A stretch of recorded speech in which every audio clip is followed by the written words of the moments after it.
भगवान के श्री अंग की माला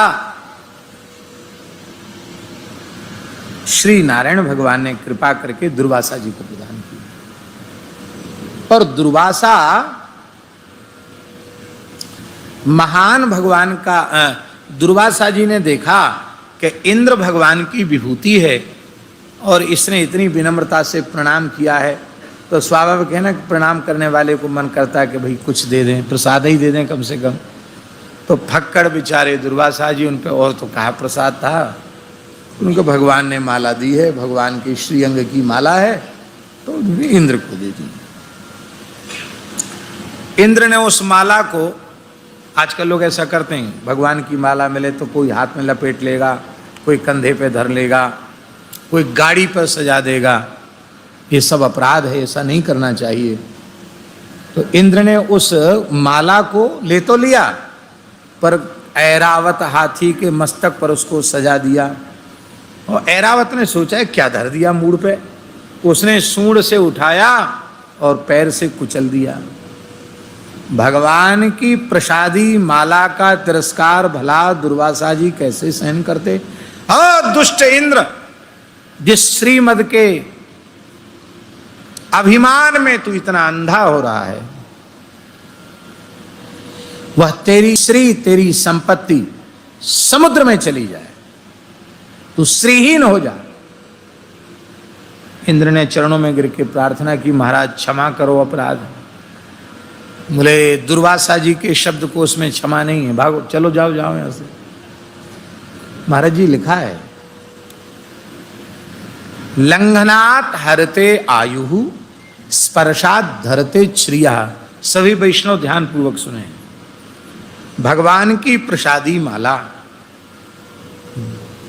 भगवत भक्त की प्रसादी माला, माने भगवान देते हैं, भगवान की ही प्रसादी भक्त धारण करते हैं। अमनिया तो भक्त स्वीकार करता नहीं, प्रसादी ही स्वीकार करता है। तो ये भगवत प्रसाद जो माला है, इसको यदि कोई लांघ जाए तो आयु नष्ट हो जाती है। भगवान की प्रसादी माला, तुलसी जल, बिल्वपत्र, इसका पैर से स्पर्श हो जाए तो श्रीहीन हो जाता है, श्री नष्ट हो जाती है। इसलिए भगवान की माला को बड़ी सावधानी से रखना, बड़ी सावधानी से विराजमान करना।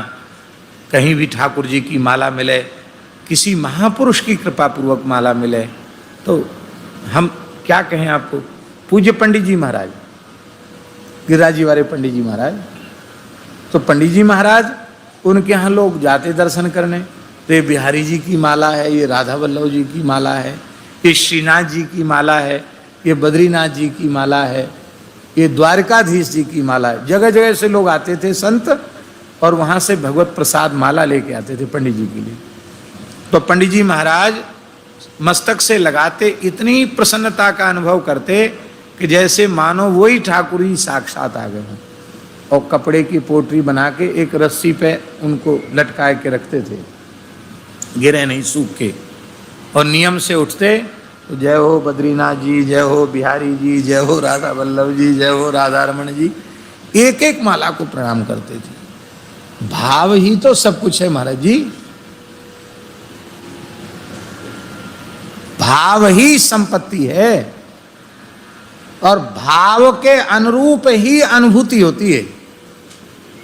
आपका जैसा भाव होगा वैसी आपकी अनुभूति होगी। भाव नहीं तो जाओ। इसलिए भैया रस और भाव अंतःकरण में होगा। इसलिए भगवान की वस्तु भगवान के ही तुल्य है। प्रसादम जगदीशस्य अन्नपानादिकं च यत् ब्रह्मवन निर्विकारम स्यात् यथा विष्णुस्तथैव सा। भगवान की प्रसादी माला, भगवान का प्रसादी वस्त्र, भगवान के प्रसादी जल, फल, फूल, जो कुछ भी है भगवान को निवेदित हो चुका है, वो साक्षात भगवान के ही तुल्य है। जो भगवान है वही भगवान का प्रसाद है। स्वामी जी, हमारे मन में एक भाव आता है, अब हमारे मन में चाहे जितनी व्याकुलता बढ़े कि हम श्री राधा वल्लभ लाल जी के श्रीअंग का स्पर्श करें, उनका आलिंगन करें, संभव है?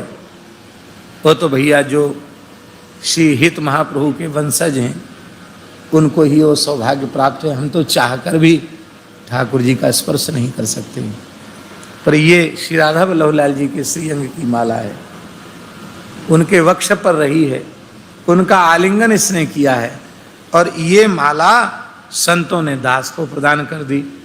तो भाव की दृष्टि से देखें तो इस माला के रूप में श्री राधा वल्लभ लाल जी का आलिंगन हमको प्राप्त हो गया।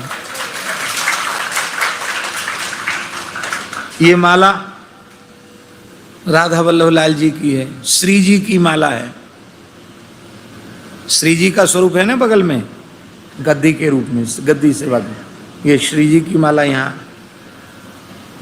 हम चाह कर भी, हम चाहें कि श्री जी अपने दोनों कर कमल ऐसे धर दें तो संभव नहीं है, लेकिन धन्य है ये माला मस्तक पर विराजमान है, तो श्री जी के प्यारे प्यारे सुकोमल कर कंज हमारे मस्तक पर विराजमान। हमें तो पदार्थ दिखता है, प्रसाद दिखता ही नहीं। तो प्रसाद के तिरस्कार का क्या दुष्परिणाम होता है, सारा त्रिभुवन श्रीहीन हो गया।